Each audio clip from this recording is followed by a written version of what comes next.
Welcome to India Language News. Our guest today is Thomas Arul, a Thai Boston charter member, a serial entrepreneur, and this year he is leading a panel on Web3 at upcoming TiECON conference in Boston on April 28 at the Westin Hotel in Waltham.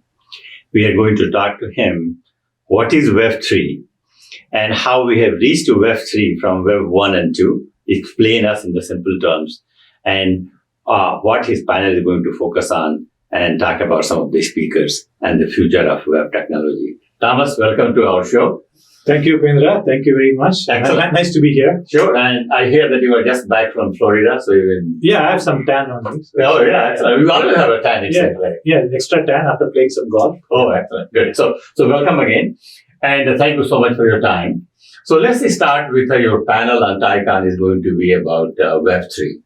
So before you go to Web3, just first tell me about Web 1 and Web 2, and then we talk to Web3. Absolutely. So we have a panel Web3, changing the internet as we know. So for people, early days in 1980s, we had Web 1 in 80s and 90s. People used to dial up, access the internet, and get some information back. It was slow, but that's the way the internet started.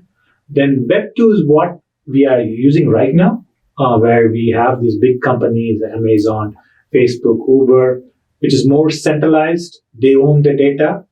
And people use it, they monetize on your data. That is the world of Web 2. And Web 3 is just evolving as we speak. Basically, it's based around the blockchain technology, where it's more decentralized. So they are trying to move away from these big monolithic companies like Google, Amazon, Facebook, and more decentralized, where the data is distributed across multiple computers and multiple people. So there's no one entity to rely on. Tomorrow if Facebook goes down or Google goes down, entire things goes down and they own the data. But Web3 is more decentralized, where the whole infrastructure computers running across multiple computers and people own the data. So basically your panel is going to focus on future web technology. That's what is happening in the upcoming years. Yes. Okay.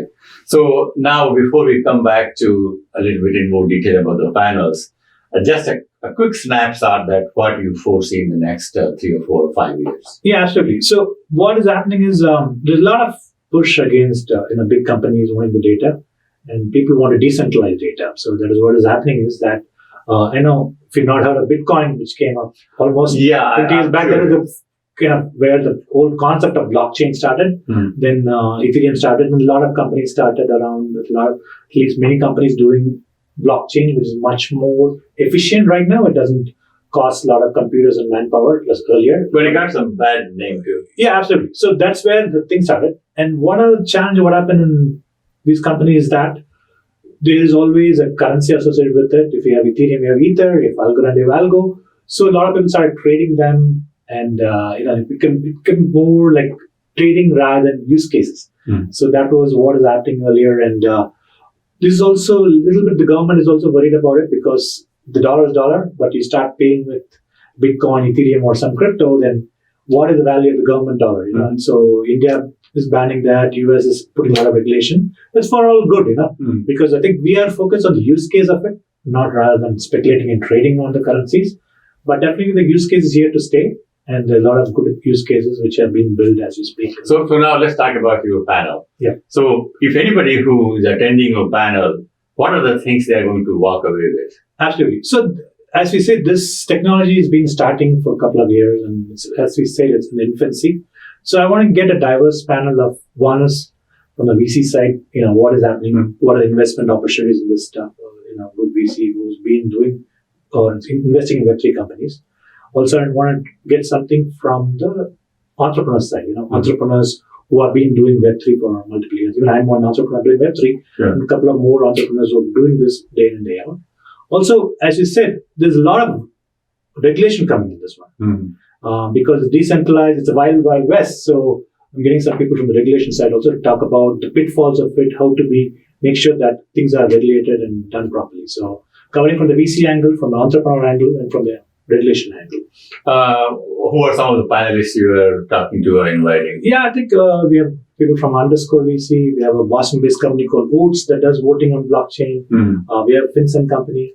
So all people who are involved in Web3 for quite some time. Okay.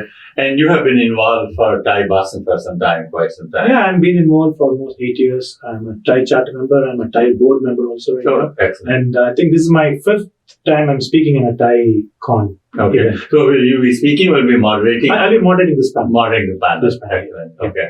And what else is going to happen at the TiECon?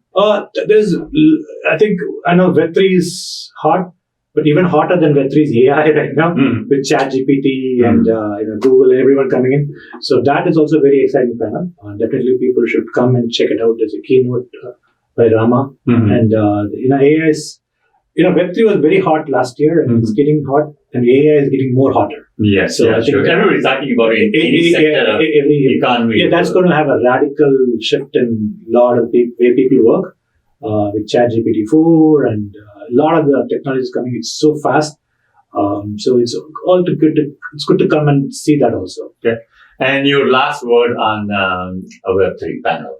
Yeah, I think it's just invite everyone to come and have what the people who are in technology or people who want to understand what is happening or people have some ideas in entrepreneurship. Come. So is there something going to be for somebody who is not very tech savvy, somebody like me who just, keeps to know what's happening but not into that depth into that? Yeah, Upendra, remember if someone had told you 20 years back that you'll be using your computer for day in and day out, for how many hours you use computers today? Well, all the time you were on the phone or you were somewhere. Yes, exactly. So it's going to be ubiquitous. It's going to be part of your life, whether it's Web 2, Web 3, AI. So it's good to come, attend all the events. And most importantly, this is a great networking opportunity. You get to meet some of the top entrepreneurs across the world and based in the US. So it's good opportunity to meet. So the panel is not basically only for those people who are interested in technology and business, but also for consumers like us who just want to come and learn that what is going to happen in the future. Absolutely. It could be students. It could be you're working on a daytime job. You want to check out what is happening because sometimes in your job you focus on what task is there, but come and visit and see what is happening in the world, what are the technologies happening in the world, and gain more knowledge. And most importantly, network and connect with a lot of people. Excellent. Thomas, thank you so much for coming. Thank you very much. And we will see you at the panel and all the best for the event. Thank you very much. Excellent. Good. Thank you.